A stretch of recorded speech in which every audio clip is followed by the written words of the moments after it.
ಒಡೆದ ತೆಂಗಿನಕಾಯಿಯನ್ನು ಕೂಡ ತಿಂಗಳುಗಟ್ಟಲೆ ಫ್ರೆಶ್ ಆಗಿ ಇಡಬೇಕಾ?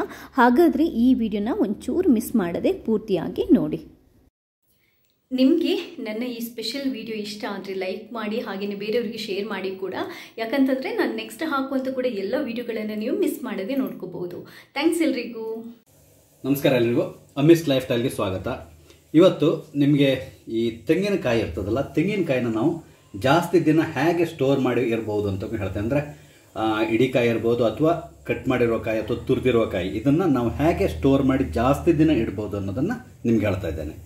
ಇನ್ನೊಂದು ಮುಖ್ಯವಾಗಿ ಏನಂತ ಹೇಳಿದರೆ, ನೀವು ಕಾಯಿ ಇದೆಯಲ್ಲ, ತೆಂಗಿನಕಾಯಿ ತಗೊಳ್ಳುವಾಗ ನಿಮ್ಮ ಸಪೋಸ್ ನೀವು ಮನೆಯಲ್ಲೇ ಬೆಳೆಯೋರಾದರೆ ನೀವು ತೆಂಗಿನಕಾಯಿನ ಇದೆಯಲ್ಲ ಈ ಥರ ಸಿಪ್ಪೆ ತೆಗೆದು ಇಡೋದಕ್ಕಿಂತಲೂ ಹಾಗೆ ವಿದ್ ಸಿಪ್ಪೆ ಇಟ್ಟರೆ ತುಂಬ ಟೈಮ್ ಬರ್ತದೆ. ಯಾಕಂದರೆ ಒಳಗಡೆಯ ನೀರು ಇದೆಯಲ್ಲ, ನೀರು ಒಂದು ರೀತಿ ಆವಿಯಾಗಿ ಹೋಗಿಬಿಡ್ತದೆ.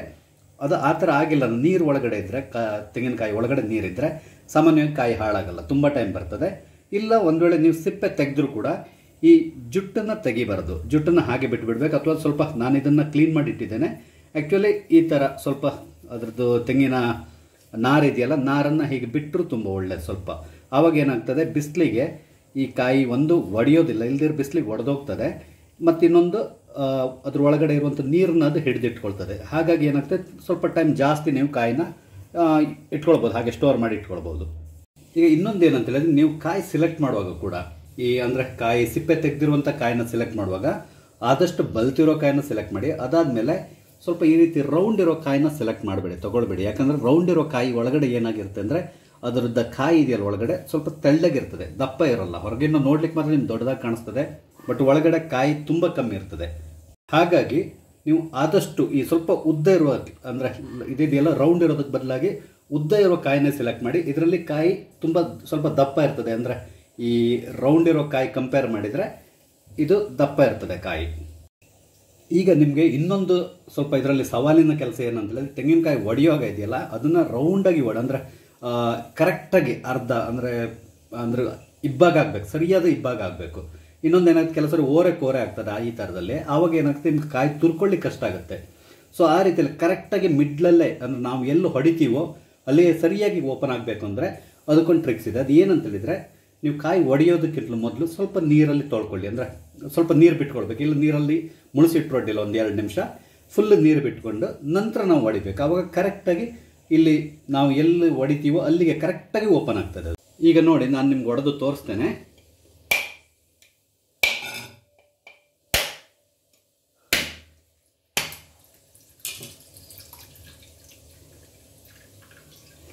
ನೋಡಿ, ಕರೆಕ್ಟಾಗಿ ಆಲ್ಮೋಸ್ಟ್ ಸರಿಯಾದ ರೀತಿಯಲ್ಲಿ, ಅಂದರೆ ಆ ಓರೆ ಆಗಿಲ್ಲ. ಒಂಚೂರು ಇದ್ರೂ ಪರವಾಗಿಲ್ಲ, ಈ ಥರ ಇದ್ರೆ ನಿಮ್ಗೆ ತುರಿಲಿಕ್ಕೆ ಕಷ್ಟ ಆಗಲ್ಲ. ಅದು ಬಿಟ್ಟು ಸ್ವಲ್ಪ ಇನ್ನೂ ಜಾಸ್ತಿ ಇದು ಆ ಕಡೆ ಈ ಕಡೆ ಇದ್ದರೆ ನಿಮ್ಗೆ ತುರಿಲಿಕ್ಕೆ ತುಂಬ ಕಷ್ಟ. ನಿಮಗೆ ಇನ್ನೊಂದು ಟ್ರಿಕ್ಕನ್ನು ಹೇಳ್ತೇನೆ. ಅದೇನಂತ ಹೇಳಿದರೆ, ನೀವು ಕಾಯಿ ಒಡೆದಾದ್ಮೇಲೆ ಏನಾಗುತ್ತೆ ಅಂದರೆ, ಸಾಮಾನ್ಯವಾಗಿ ನಾವು ಊರ ಕಡೆಯಲ್ಲಿ ದೇವಸ್ಥಾನಗಳಿಗೆ ಹೋದರೆ 2-3 ಕಾಯಿನೂ ಹೊಡ್ಕೊಂಡ್ಬರ್ತೇವೆ. ಕೊನೆಗೆ ಅದನ್ನು ಹಾಗೆ ಇಡ್ತೇವೆ, ಅದು ಹಾಳಾಗೋಗುತ್ತೆ. ಸೊ ಅಂಥ ಸಮಯದಲ್ಲಿ ನೀವೇನು ಮಾಡ್ಬೋದು ಅಂತ ಹೇಳಿದ್ರೆ, ಈ ಥರ ಒಡೆದಿರೋ ಕಾಯಿನ ಒಂದು ಸ್ವಲ್ಪ ನೀರು ತಗೊಂಡು ಈ ನೀರಿನಲ್ಲಿ ಈ ಥರ ಮುಳುಸಿಡ್ಬೋದು. ಈ ಥರ ಮಾಡಿ ನೀವು ಎಷ್ಟು ದಿನ ಬೇಕಾದ್ರೂ ಇಡ್ಬೋದು. ಬಟ್ ಓನ್ಲಿ ಏನು ಮಾಡಬೇಕು ಅಂತ ಹೇಳಿದ್ರೆ, ದಿನ ಬಿಟ್ಟು ದಿನ ನೀರನ್ನ ಚೇಂಜ್ ಮಾಡಬೇಕು ಅಷ್ಟೇ. ಅಂದರೆ 2 ದಿನಕ್ಕೊಂದ್ಸರಿ ನೀವು ನೀರು ಬದಲಾಯಿಸಿ ನೀರಲ್ಲಿ ಮುಳುಸಿಡಿ. ಎಷ್ಟು ದಿನ ಇಟ್ಟರೂ ಹಾಳಾಗಲ್ಲ, ಹೀಗೆ ಫ್ರೆಶ್ ಆಗೇ ಇರ್ತದೆ. ಇದು ಈ ಥರ ಇಟ್ಟರೆ ನೀವು ಏನು ಫ್ರಿಜ್ಜಲ್ಲಿ ಇಡಬೇಕಾಗಿಲ್ಲ, ಮನೆ ಹೊರಗಡೆನೇ ಇಡ್ಬೋದು. ನೀವು ಫ್ರಿಜ್ ಒಳಗಡೆ ಎಲ್ಲ ಹೊರಗಡೆನೇ ಈ ಥರ ನೀರಲ್ಲಿ ಮುಳುಸಿಟ್ಬಿಡ್ಬೋದು. ಇನ್ನೂ ಒಂದು ಮಾಡ್ಬೋದು ನೀವು, ಈ ಥರ ಇಡೀ ಕಾಯಿನ, ಈಗ ಮೈಕ್ರೋ ಫ್ಯಾಮಿಲಿ ಎಲ್ಲ ಇರ್ತಲ್ಲ, ಸಣ್ಣ ಫ್ಯಾಮಿಲಿಯವರು ಒಂದು 4-5 ಕಾಯಿನ ಒಟ್ಟಿಗೆ ಬರ್ತೀರಾ, ಬಟ್ ಹೊರಗಡೆ ಇಟ್ಟರೆ ಹಾಳಾಗ್ಬೋದು. ಸೊ ಆವಾಗ ಏನು ಮಾಡ್ಬೋದು, ಆ ಥರ ಇದ್ದರೆ ಇದನ್ನೊಂದು ಪ್ಲಾಸ್ಟಿಕ್ ಕವರಿಗೆ ಹಾಕಿ ಇಡ್ಬೋದು. ಅದು ಹೇಗೆ ಅಂತ ಹೇಳ್ತೇನೆ. ಯಾವುದಾದ್ರೂ ಮನೆಯಲ್ಲಿರುವಂಥ ಪ್ಲಾಸ್ಟಿಕ್ ಕವರ್ ಒಳಗಡೆ ಈ ಥರ ಹಾಕಿ ಇದನ್ನು ಜಸ್ಟ್ ಸ್ವಲ್ಪ ಈ ರೀತಿಯಲ್ಲಿ ಕ್ಲೋಸ್ ಮಾಡಿ ನೀವು ಫ್ರಿಜ್ ಒಳಗಡೆ ಹೀಗೆ ಇಟ್ಬಿಡ್ಬೋದು. ಆವಾಗ ಕೂಡ ಹಾಳಾಗಲ್ಲ ಫ್ರಿಜ್ ಇದ್ದರೆ. ಇಲ್ಲ ಅಂತೇಳಿದರೆ ನಾನು ಹೇಳಿದ ಮೆಥಡ್ನ ಯೂಸ್ ಮಾಡ್ಬೋದು, ಅಥವಾ ಬೇರೆ ಏನಾದರೂ ಮಾಡ್ಬೋದು. ಈಗ ನೀವು ಇನ್ನೊಂದು ಏನಂತ ಹೇಳಿದ್ರೆ, ನೀವು ಒಡೆದಿರೋ ಕಾಯಿನ ನೀವು ಇಡೋದಾದರೆ ಏನು ಮಾಡಬೇಕು ಅಂತ ಹೇಳಿದ್ರೆ, ತುಂಬ ದಿನ ಇಡಬೇಕು ಅಂದರೆ ಈ ರೀತಿ ಯಾವುದಾದ್ರು ಚಿಕ್ಕ ಕಂಟೈನರ್ಸ್ ತೊಗೊಳ್ಳಿ. ಕಂಟೈನರ್ಸ್ ಅಂದರೆ ಯಾವುದಾದ್ರು ಕ್ಲೋಸ್ ಮಾಡುವಂಥದ್ದು.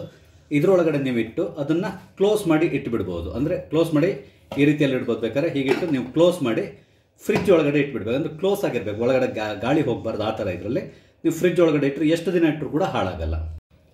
ಈಗ ಇನ್ನೊಂದು ಟಿಪ್ಸನ್ನು ಹೇಳ್ತೇನೆ. ಅದೇನಂದರೆ, ನೀವು ಕಾಯಿ ತುರಿದಿರೋ ಕಾಯಿ ಮನೆಯಲ್ಲಿದ್ದರೆ ಅದು ಹಾಳಾಗ್ತದೆ ಅಂತ ಹೇಳಿದರೆ ನೀವೇನು ಮಾಡ್ಬೋದು ಅಂದರೆ, ಈ ಕಾಯಿ ತುರಿದಿರೋ ಕಾಯಿ ಇದೆಯಲ್ಲ, ಇದನ್ನು ಯಾವುದಾದ್ರು ಒಂದು ಪ್ಲಾಸ್ಟಿಕ್ ಕವರ್ಗಳಿಗೆ ನೋಡಿ, ಈ ರೀತಿಯ ಪ್ಲಾಸ್ಟಿಕ್ ಕವರ್ಗೆ ನೀವು ಕಾಯಿನ ಅದರೊಳಗಡೆ ಹಾಕಿಬಿಟ್ಟು ಈ ಥರದಲ್ಲಿ ಎಷ್ಟು ಬೇಕೋ ಅಷ್ಟು ನೀವು ತುಂಬಿಸ್ಬೋದು. ಫುಲ್ ಬೇಕಾದ್ರೆ ಫುಲ್ಲು ಹಾಕಿಬಿಡ್ಬೋದು. ನೋಡಿ ಈ ರೀತಿ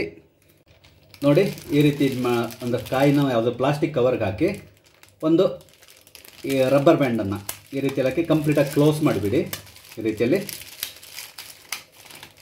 ಈ ರೀತಿ ಮಾಡಿ ಇದನ್ನು ನೀವು ಫ್ರಿಜ್ಜಲ್ಲಿ ಡೀಪ್ ಫ್ರೀಝರ್ನಲ್ಲಿ ಇಡಬೇಕು. ಅಂದರೆ ನಾರ್ಮಲ್ ಟೆಂಪ್ರೇಚರ್ ಅಲ್ಲ, ಡೀಪ್ ಫ್ರೀಝರ್ನಲ್ಲಿ ಇದನ್ನು ನೀವು ತಿಂಗಳುಗಟ್ಟಲೆ ಇಡ್ಬೋದು. 2 ತಿಂಗಳು ಇಡ್ಬೋದು, ಬೇಕಾದ್ರೆ 3 ತಿಂಗಳು ಇಡ್ಬೋದು. ಓಕೆ, ನೀವು ಯೂಸ್ ಮಾಡೋಕ್ಕಿಂತ ಮೊದಲು ಸ್ವಲ್ಪ ಟೈಮ್ ಹೊರಗಡೆ ತೆಗೆದಿಟ್ಟರೆ ಅದು ಏನೋ ಫ್ರೋಝನ್ ಆಗಿರ್ತದಲ್ಲ, ಅದು ಕ್ಲಿಯರ್ ಆಗ್ತದೆ. ನಂತರ ನೀವು ಆರಾಮದಲ್ಲಿ ಯೂಸ್ ಮಾಡ್ಬೋದು. ಫ್ರೆಶ್ ಆಗಿರ್ತದೆ, ಹಾಳಾಗಲ್ಲ.